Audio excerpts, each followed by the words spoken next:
Okay, today we continue with central dogma of molecular.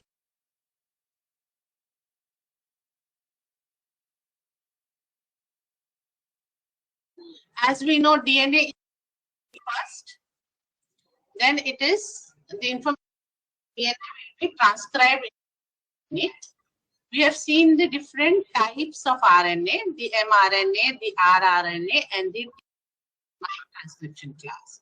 Now, out of all these RNAs, the messenger RNA, which carries the code words for the translation, means the.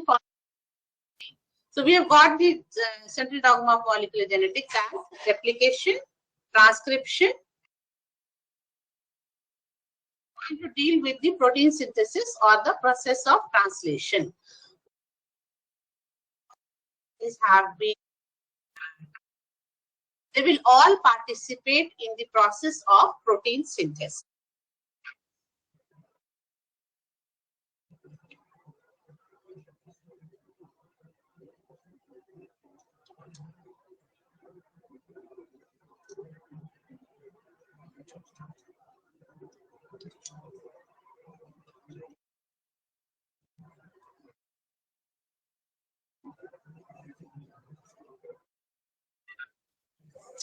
The registration.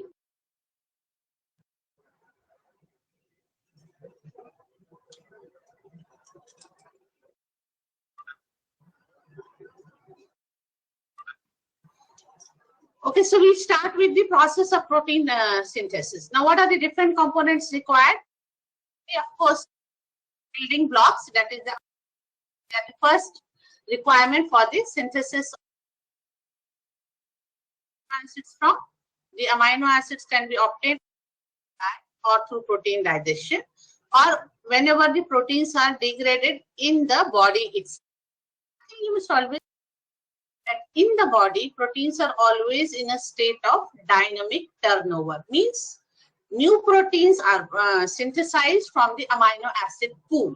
Whenever proteins are ingested, energy is obtained. These amino acids will be present in the amino acid pool, and then they can also be utilized for the synthesis of different proteins. Now, synthesis of different proteins will depend upon the. For example, if you have taken a high carbohydrate meal, then in that case, all the genes for the enzyme carbohydrate digestion accumulated and they will be transcribed, and accordingly the various enzymes will be synthesized.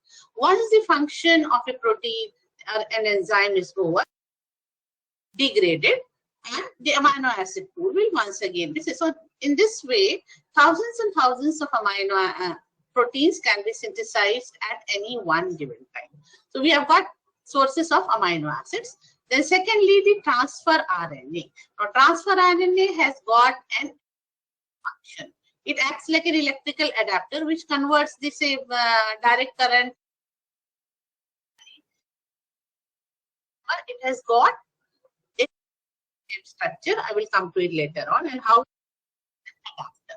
Then of course the messenger RNA contains the code words. It has been transcribed from the genetic material, that is DNA, and these code words will be recognized by the transfer RNA. Then one important group of enzymes, namely the amino acyl tRNA synthetases. These enzymes are required for the activation of the amino acids. How this activation takes place, we will see in the consequently. Then we also require functionally competent ribosomes. You are quite well aware that protein synthesis occurs on the ribosome.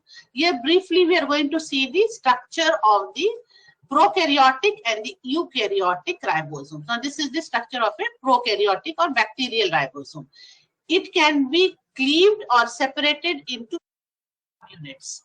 One subunit having a sedimentation coefficient of 50S and another as a 30S subunit. Now each of these subunits in turn contain RNAs, and proteins which participate in the process of translation. In the case of this 50S subunit, we have got a 5S rRNA containing 120 50S rRNA having nucleotides and more than 36 different types. 30 bacterial ribosomes. It has got 16S rRNA, then it has got around 21 proteins. On knowing about the eukaryotic RNA, I'm going to deal today with the translation process in the eukaryotes or mammals. Okay. Now, this eukaryotic ribosome, they can also be split up in the 60S subunit and 40S subunit. For translation to take place in the very first step itself, these two subunits will be separated. Now, just look at this. This 60 RNA, it has got a 5S rRNA, 28S rRNA, and again 5.8S rRNA, and more than 49 proteins. So you can imagine how protein synthesis is a very complex process requiring participation of a large number of types of ribosomal RNA, the messenger RNA, of course, and the transfer RNA. Role of the transfer RNA, I will discuss just now. Then the 40S subunit, again it has got 18S rRNA. See, it contains around 1900 nucleotides and more than 33 different proteins. So in each case, we have got so many proteins as well as RNAs which will participate in the process. Now, these are the major steps of protein synthesis. Similar to replication and transcription, we have got these three steps once again: the initiation, the elongation, as well. And just as we had got for transcription, there will be translational modification. There we had seen the RNA processing. Here we will see the protein processing. One more step over here is the activation of amino acids. Now, this is a very important step.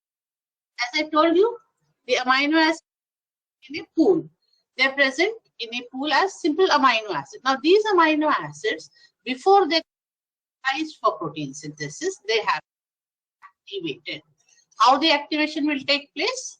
Activation will take place by attaching the amino acid to its transfer RNA. Now, you all know that there are 20 different amino acids which are in the proteins. Okay. Now, for each of these 20 different amino at least one transfer.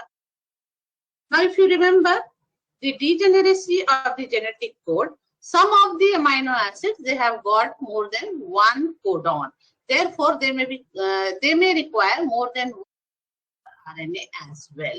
So, totally around 32 transfer RNAs are present in the cytosol of eukaryotes. 32 transfer RNAs are present in the cytoplasm of eukaryotes. So, how activation takes place?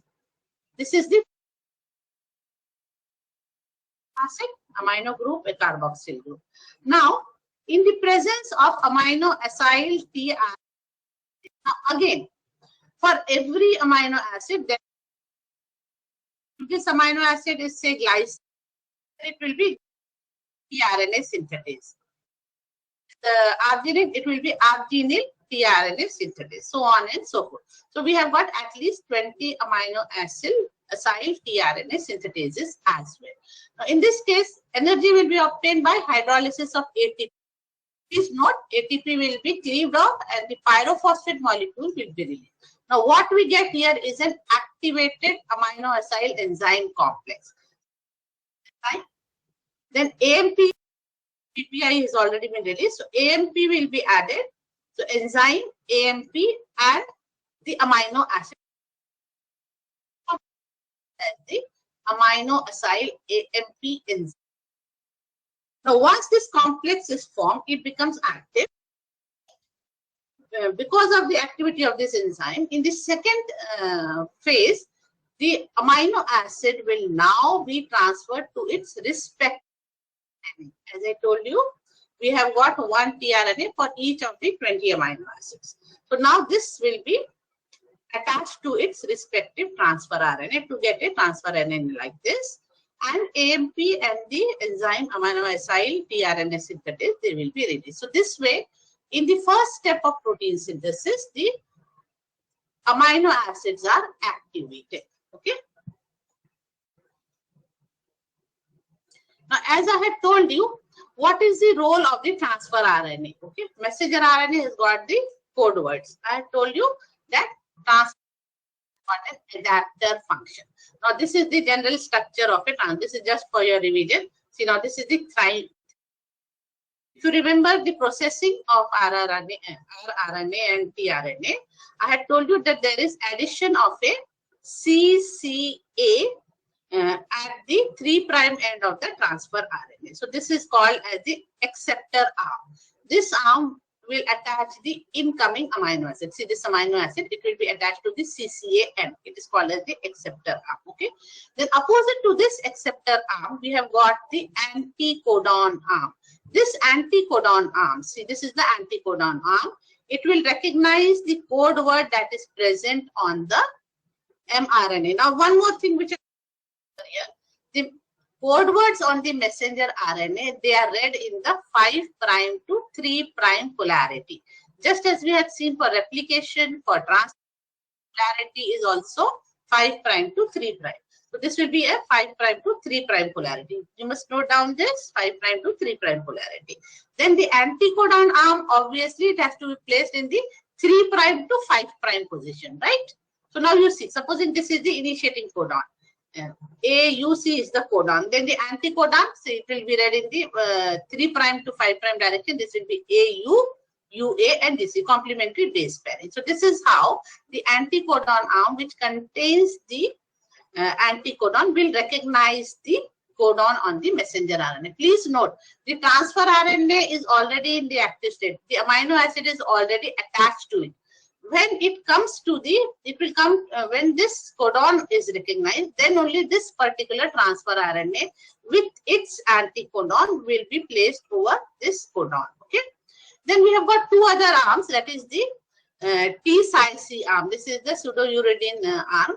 Now this arm helps in the binding of the amino acyl transfer RNA to its to the ribosome. We know that translation takes place on the ribosome. So this arm is for binding of the amino acyl transfer RNA to the ribosome for protein synthesis.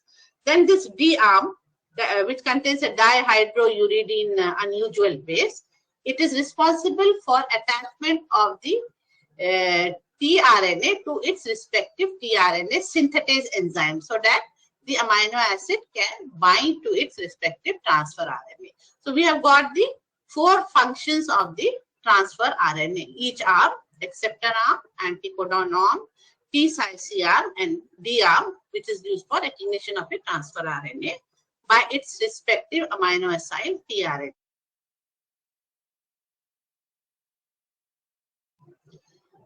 So now the initiation will take place on the ribosomes. Details I will tell you. We'll just know some of the properties of the initiation process. In both prokaryotes as well as eukaryotes, the initiating codon is always AUG on the messenger RNA. Now this AUG codes for methionine in the case of both prokaryotes as well as eukaryotes. Now in the case of prokaryotes, how it will be distinguished from the methionine residues which are to be incorporated at other places in the protein molecule? F-methionine, it will be formilated, and that is why it will be easily recognized as the initiating amino acid, and it will be incorporated as the first amino acid in the case of prokaryotes.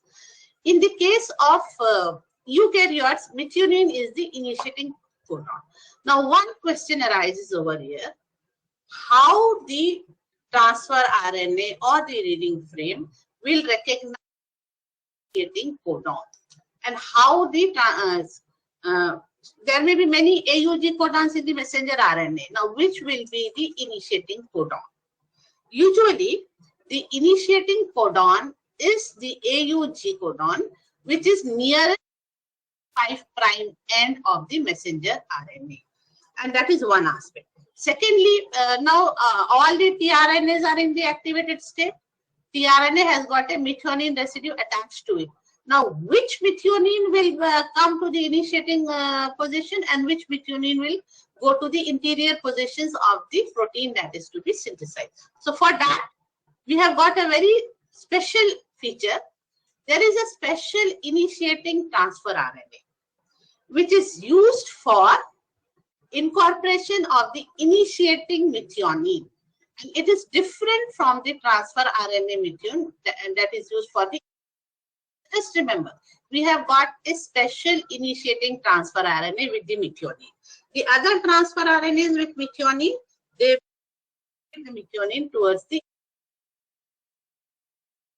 positions. Now, in addition to this, we have got a large number of initiation factors present in the prokaryotes and eukaryotes. In the case of prokaryotes, the major initiating factors are IF1, IF2, and IF3, and at least 9 have been identified in eukaryotes. Many more are still to come, and there may be many more in some other books. So we have got a minimum of at least 9 initiating factors in the case of prokaryotes. Okay. So just briefly about the different initiation factors. Now, bacteria have got 3: initiating factor 1, initiating factor 2, and initiating factor. Function of each of them. The IF1, it will simply stimulate the IF2 and IF3. This IF2 is crucial for starting the translation process. So what is the first step? The first step will be binding of the F-methionine tRNA. There should be an A over here. It is written as F-meth tRNA with F-methionine tRNA. That A is missing over here to the 30S ribosomal subunit. As I had shown you in the beginning, the ribosomes is split into 2 subunits: the 30S smaller subunit and the 50S larger subunit. Okay. These two have to separate for the protein synthesis to start. So IF2 is the initiating factor 2, which will facilitate initiating transfer RNA, the active transfer RNA, to 30S ribosomal unit. The 2 ribosomal units have to separate for the translation process to take place. Now IF3 will bind to the 30S subunit, and it will prevent the premature association of 50S subunit. So for translation to take place, the 2 subunits, they have to be separated. The 30S and the 50S subunit, they have to be separated. How they will be separated? They will be separated with the help of the initiating factor 3. Since we are not going to go into much, remember what are the functions of the different bacterial initiating factors. Now eukaryotes, we are more keen. Now one thing, I told you right in the beginning that eukaryote has got more than 9 initiating factors. Now, in the case of eukaryotes, how the initiating factor will be represented? There will be a small e and IF. So, initiating factor 2. Now, just as we have got a IF2 here, we have got another EIF2 over here. It will also have a similar function.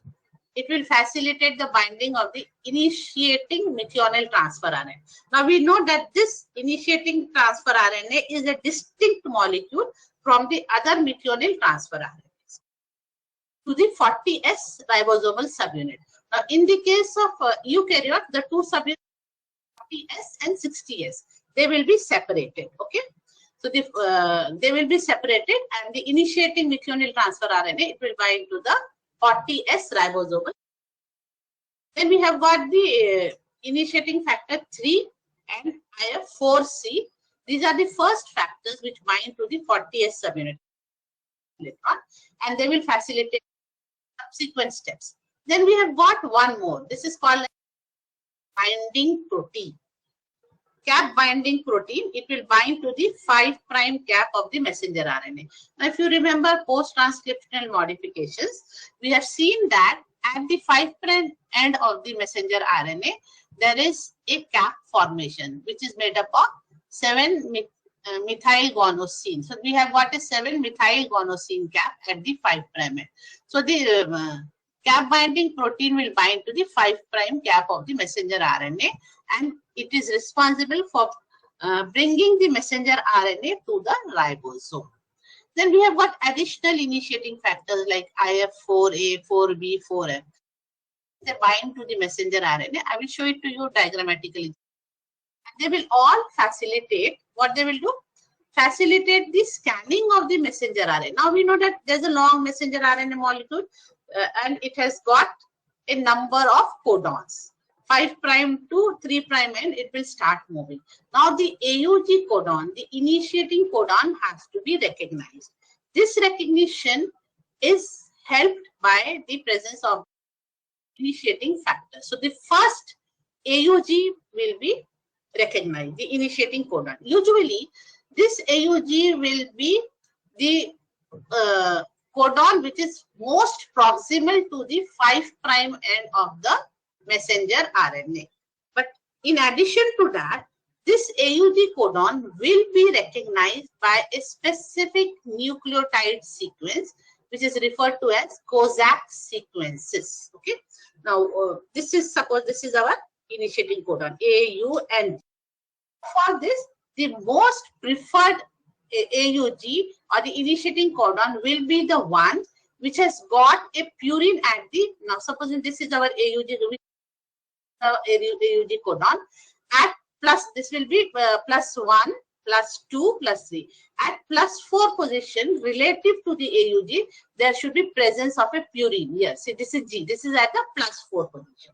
Now, similarly, at the minus side, the nucleotides will be written as minus. So this becomes -1, -2, and -3. So at the -3 position, again there should be a purine base.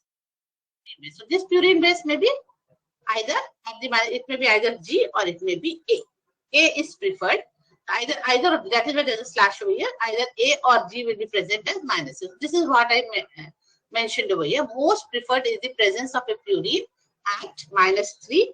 This is -3 position, either this or this, and +4 relative to the initiating codon. So this way, these initiating factors, they will recognize the initiating codon and the transfer is about the initiating codon. Okay.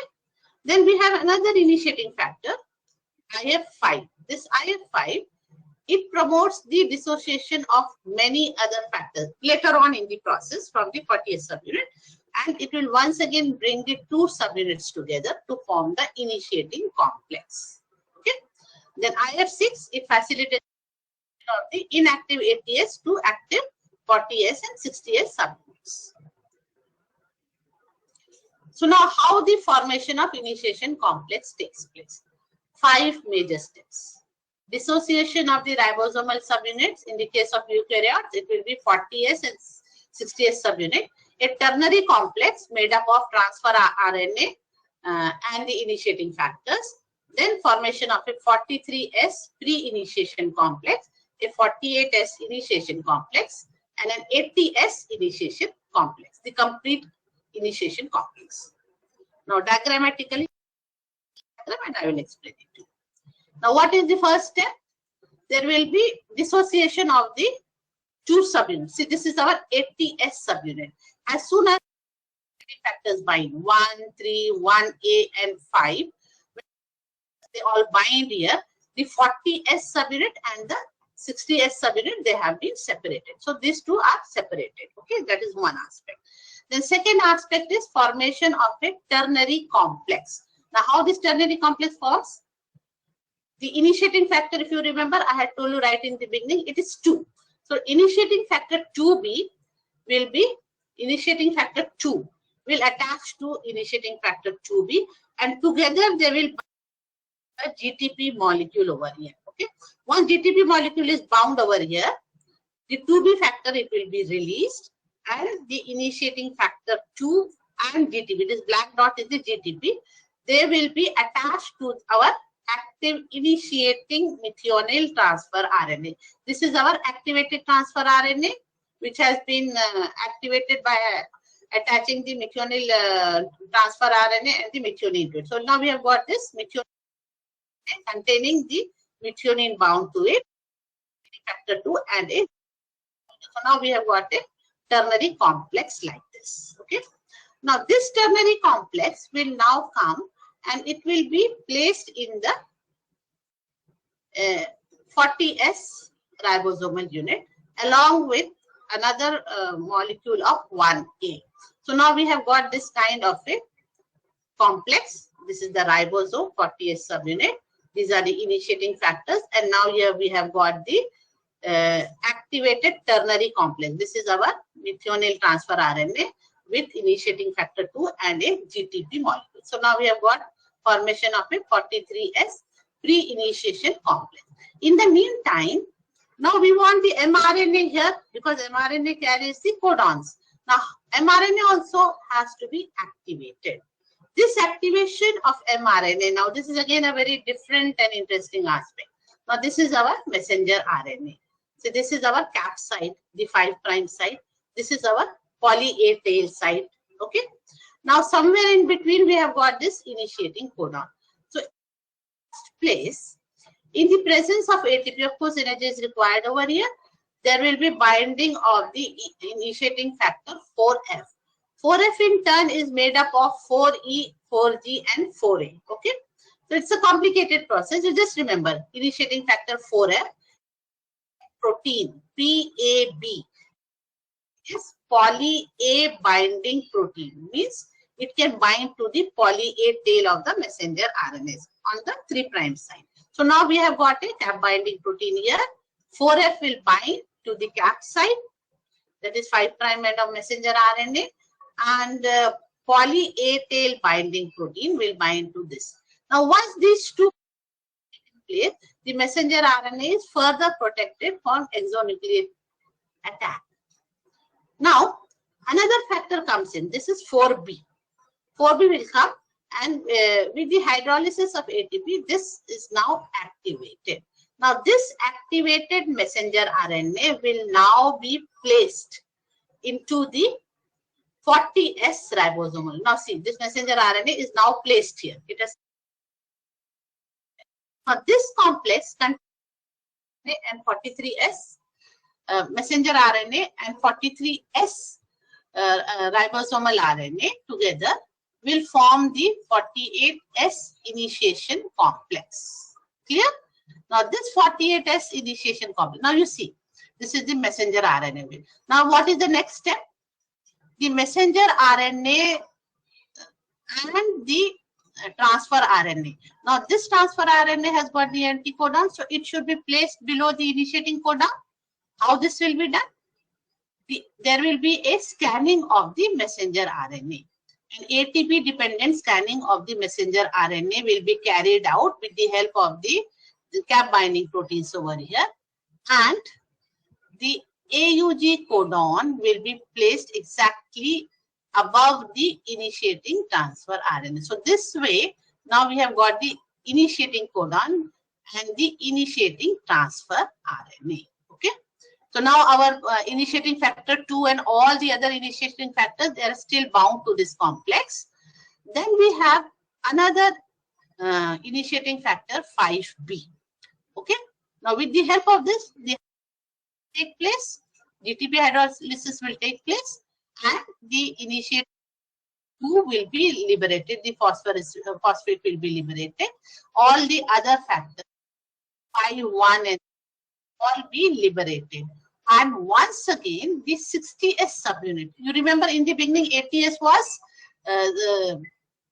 split into 40S and 60S subunits. This 60S subunit again comes back, and now it will once again join the 40S subunit to form a active ATS initiation complex. So we have got the active ATS initiation complex. Now how this complex is placed? We have got a 4F at the cap binding site. We have got a poly A binding protein at the A site. The initiating codon AUG is placed just below the methionine transfer RNA or the first transfer RNA.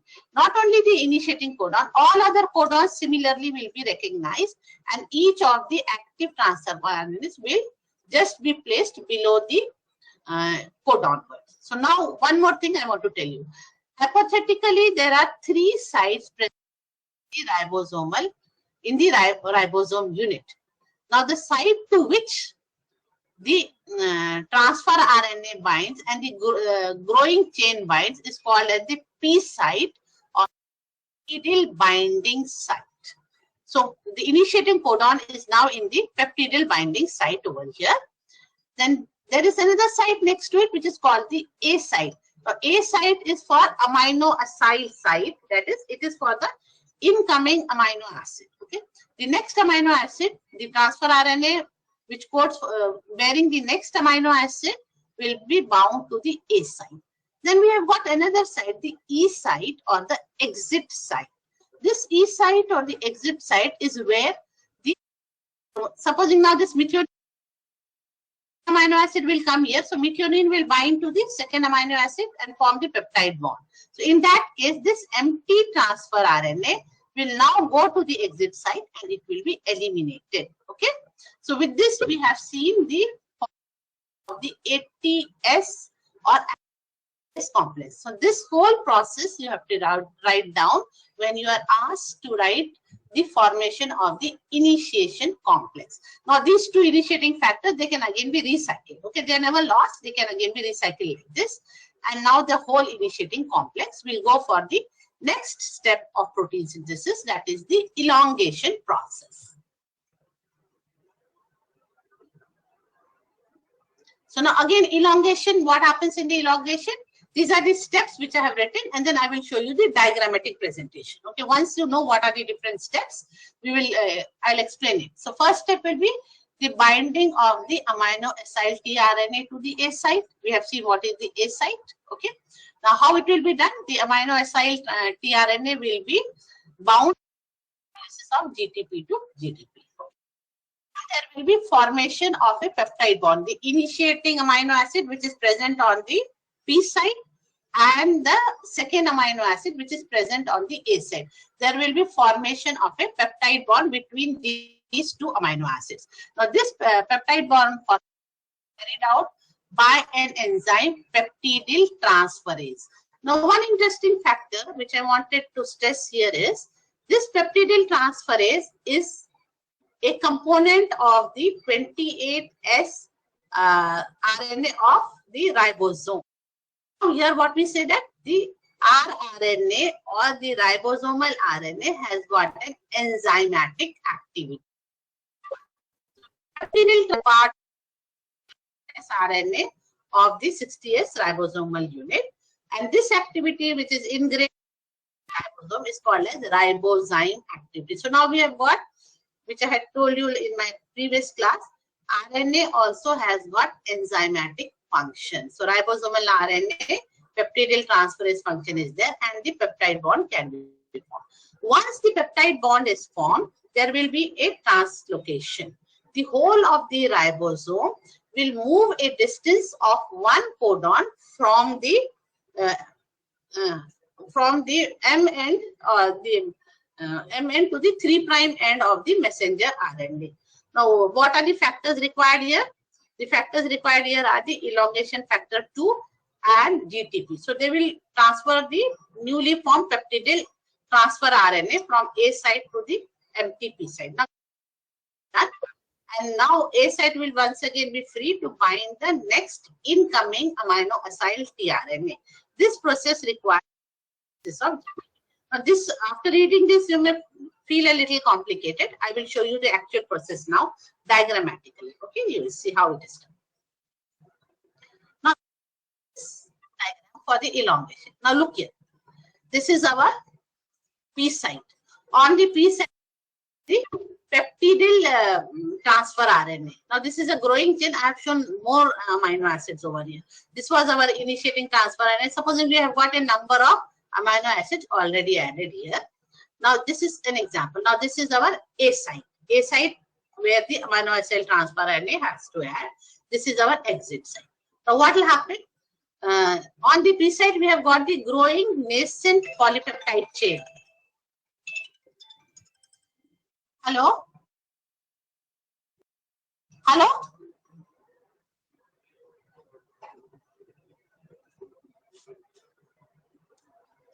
Hello. Okay. Now here we have got a elongation factor 1A, which will be activated with the help of GTP.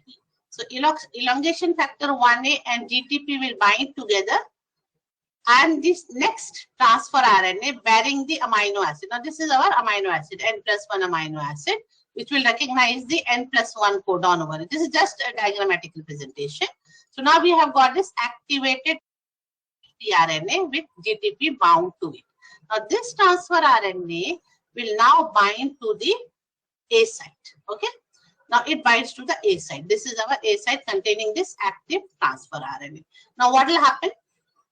This is the peptide chain. This is the new amino acid. Now between these two amino acids here, the N amino acid and the N+1 amino acid, there will be formation of a peptide bond. Now how the peptide bond will be formed? The nucleophilic attack will be carried out by the amino group of this amino acid and the carboxyl group of this amino acid. So there will be formation of a peptide bond. Okay. Now this peptide bond formation takes place.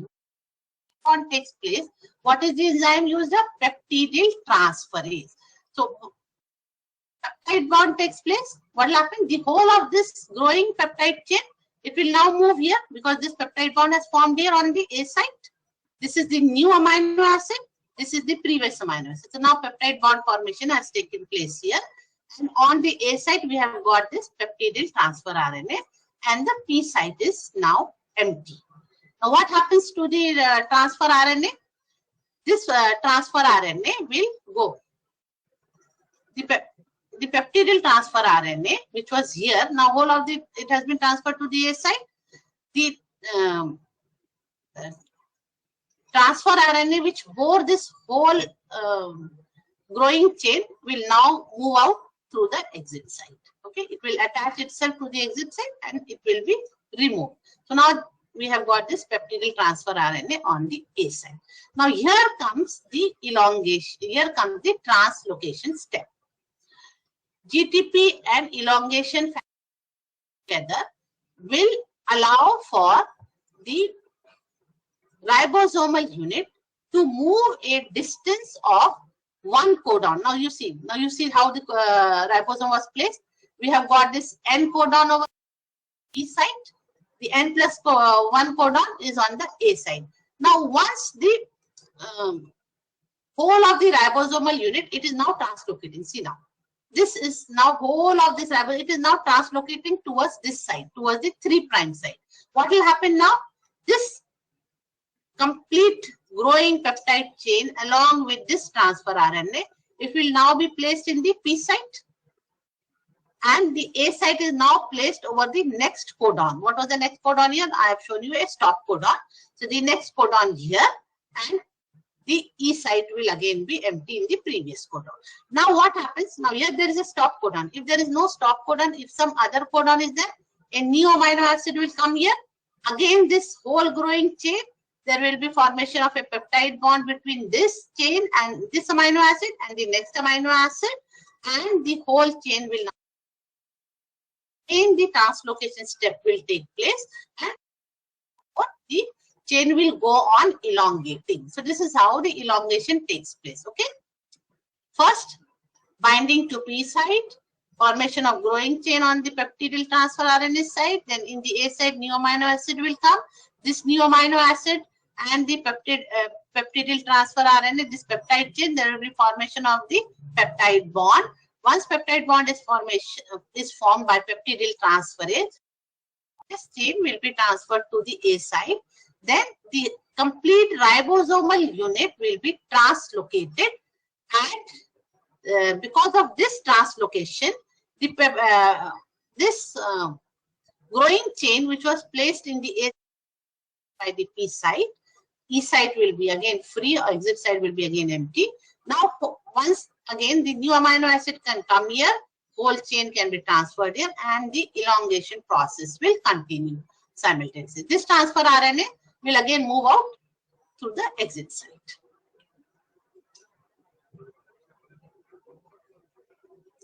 So now once the chain has grown according to the code words that are present on the messenger RNA, the protein synthesis will be stopped. When the protein synthesis will stop? When there is a stop codon on the messenger RNA. What are the stop codons or termination codons? UAG and UGA. When these codons are reached on the messenger RNA, it is a signal for the stopping of the protein synthesis, because these codons, they do not code for any amino acids. So a new amino acid cannot come into the picture. Okay? So the tRNA will not recognize the termination codon. Then the releasing factors. One releasing factors are called as eukaryotic releasing factors. They will recognize the termination signal which is present on the A side. Then again, in the presence of GTP and peptidyl transferase, the bond between the peptidyl transfer RNA and the tRNA will be broken up, and the peptide chain will now be removed from the transfer RNA, which is now on the P side, and both the protein and the will be released. Okay. So termination and release is carried out by releasing factors, which are called releasing factors. Okay. Now, one important aspect which I want to stress over here is the energy requirement for the synthesis of one peptide bond. So synthesis of a protein requires a huge amount of energy. For just one single bond, totally 4 high energy phosphate bonds are required. Now, what is the account for this 4 phosphate bonds? In the initiating process, if you remember, activation of amino acids and attachment of the amino acid to the transfer RNA. The reaction that was catalyzed by the amino acyl tRNA synthetases. We had seen that ATP is cleaved into AMP and pyrophosphate. So in effect, we require 2 ATPs in this process. Then in the elongation step, initiating step, we do not have any ATPs, only for the activation of the initiating factor. Till initiation complex formation, we do not require any ATP. Then in the first step of elongation, the amino acid, when it, the first amino acyl tRNA, when it enters into the A side, GTP is hydrolyzed to GDP plus base. So we require 1 phosphate molecule here also. Then during the translocation step, when the whole of the ribosome moves a distance of 1 codon towards the 3' end of the messenger RNA, there is hydrolysis of 1 more GTP. See here. In the elongation process, see, 1 GTP is required for activation here, and another GTP is required for the in the elongation. Okay. So we have got, this is the translocation step, and this is the entry of the activated transfer RNA into the initiating codon. So we have got requirement of 2 GTP molecules over here, 1 here and 1 in the translocation step and 1 over here. So totally 4 high energy phosphate bonds are required for the synthesis of 1 peptide bond. Now this is an important question. Account for the energy cost for the synthesis of 1 peptide. Okay.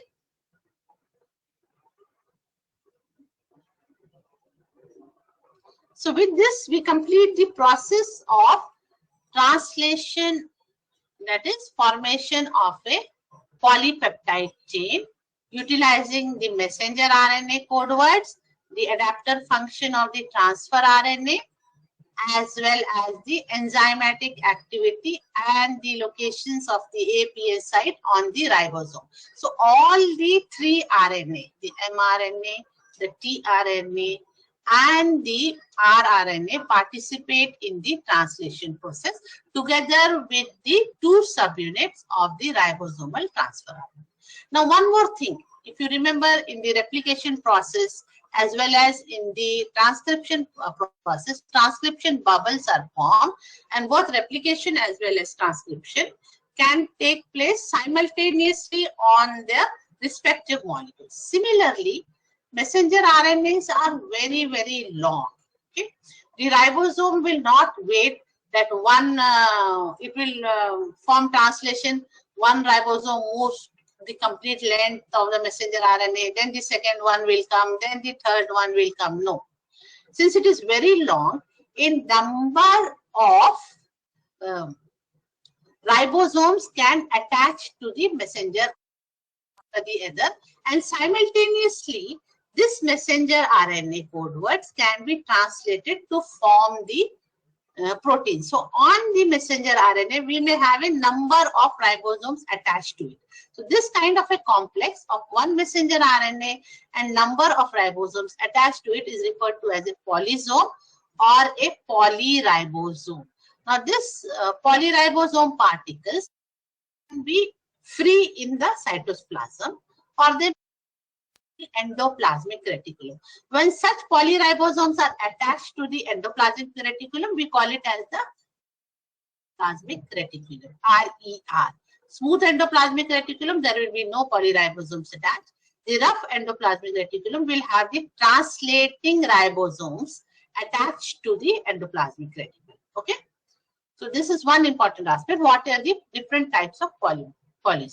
Now, one more thing which I just wanted to mention by the by, how protein synthesis can also be influenced by different external factors. One such external factor is the increase of iron in the blood. If a lot of ionized iron is present in the blood, it is toxic. It is toxic. Therefore, what it will do, the elemental iron that is found when the levels increase, it will stimulate the synthesis of the iron storage protein, that is ferritin. How it will do that? Elemental iron will stimulate. It will stimulate the messenger RNA, which is responsible for coding the ferritin molecule. So therefore, it will cause the release of a protein. Elemental iron will release one protein first. This protein in turn will stimulate the transcription of the messenger RNA, which codes, and then whatever element iron is present, ionized iron is present in the cell, it will be taken up by the ferritin molecule. So this way, the ferritin is referred to as the iron storage protein. So this is one aspect, how protein synthesis can be stimulated in response to external threats. Okay. Then one more term which I wanted to just tell you is ribonucleoprotein particles. Okay.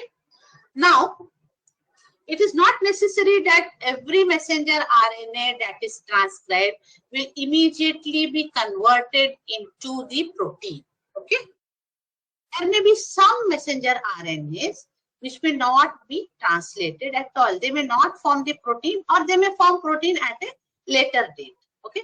Such non-translating messenger RNAs, they will accumulate together in specific types of organelles present in the cytoplasm. They are called as the P bodies. They are called as P bodies. Okay. Now, what do the P bodies contain? This is ribonucleoprotein particles. So, messenger RNA, non-translating messenger RNA, they will combine with some proteins and they will form ribonucleoproteins. Now, what do P bodies consist of? They consist of repressed messenger RNA. So basically, they are sites of translational repression, means the messenger RNA has not been translated into protein. If it is not translated into the protein, then that messenger RNA will be digested or it will be decayed. And these P bodies, in addition to containing the non-translated messenger RNA, they also contain a large number of different proteins. Now, these different proteins are the messenger RNA decapping enzymes, because if capping takes place, then messenger RNA is ready for translation. So decapping means there will be no translation. Then various RNA helicase enzymes will be there, exonucleases will be there, and all of these are there. And in addition, there will be different components which are always also involved in the functions of the microRNAs. This we are not going into detail. Just remember what are P-bodies and what are ribonucleoprotein particles.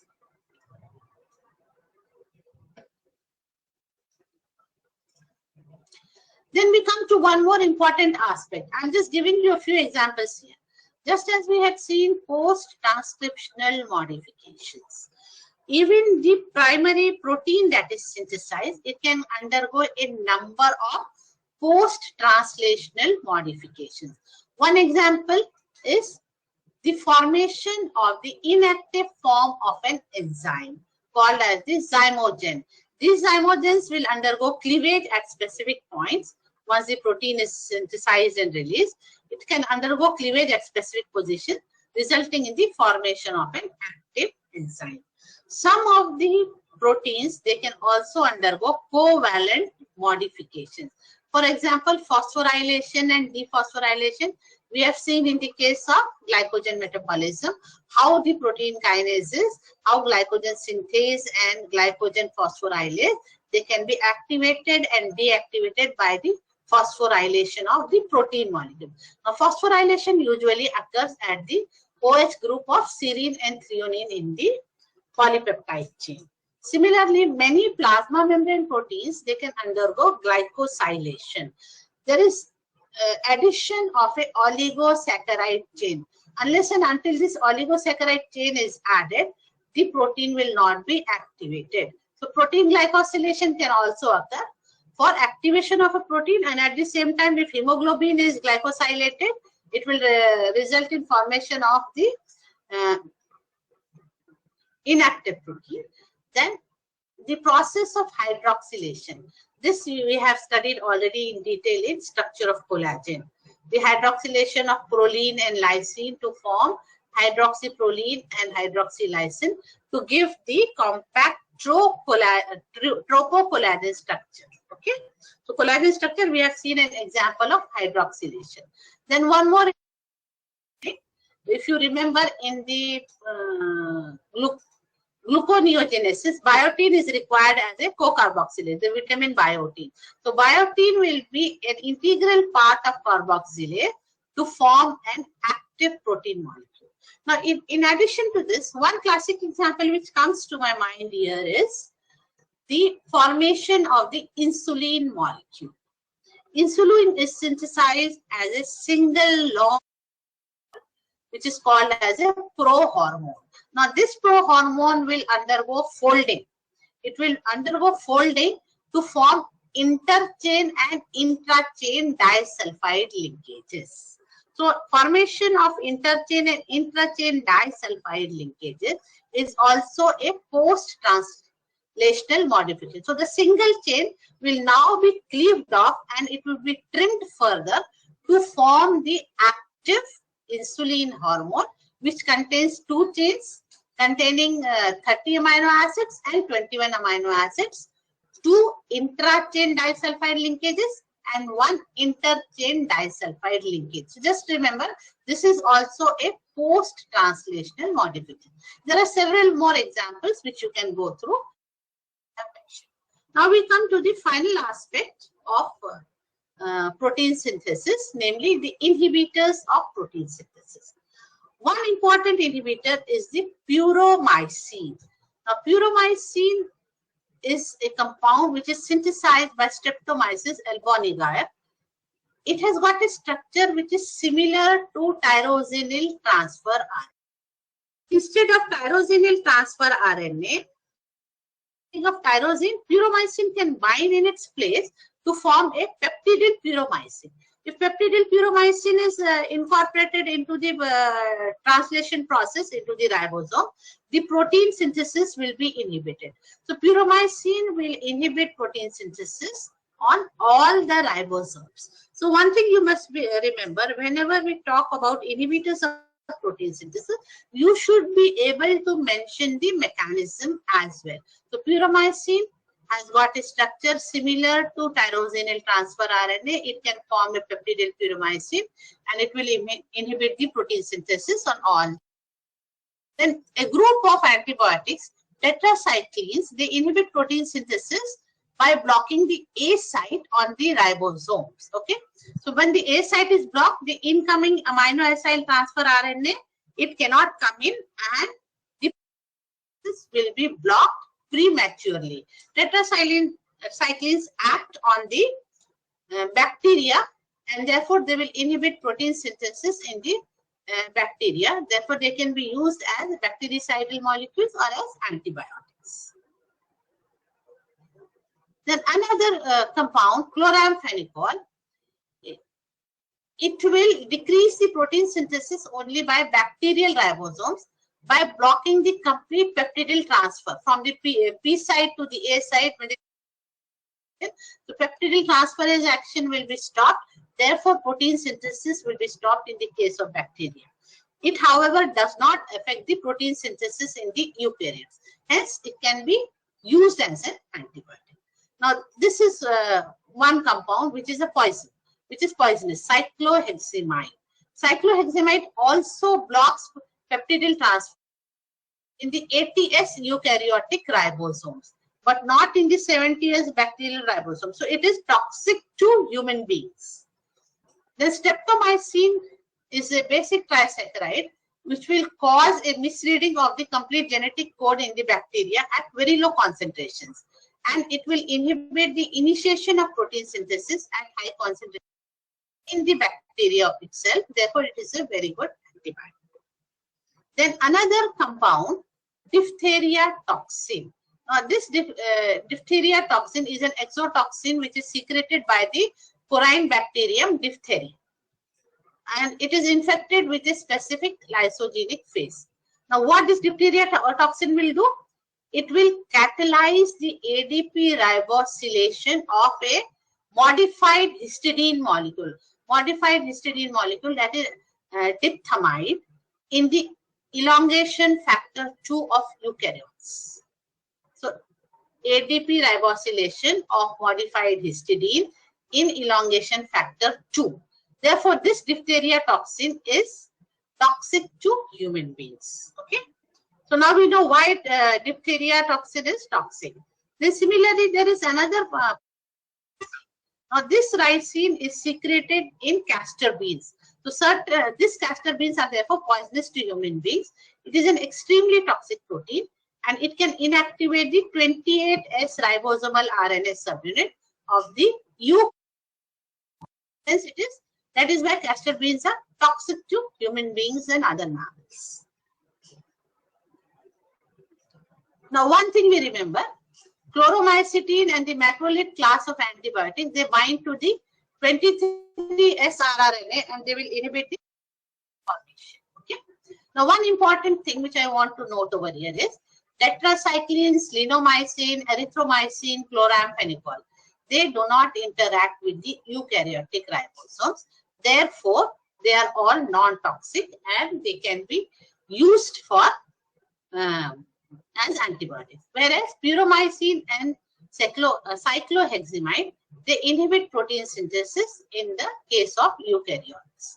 So with this, we complete the translation process in the case of eukaryotes. Prokaryotics, I have just mentioned a few bits here and there. So the important aspect, you should know formation of the initiation complex along with the diagrams. Then the elongation process, especially the translocation step, termination and release, then the post-translational modifications. I have given many more can be added to it. And finally, we should know what are the different inhibitors of protein synthesis. Okay. So with this, we complete the translation process. Next class, we will be continuing with regulation of gene expression. Okay. Thank you very much.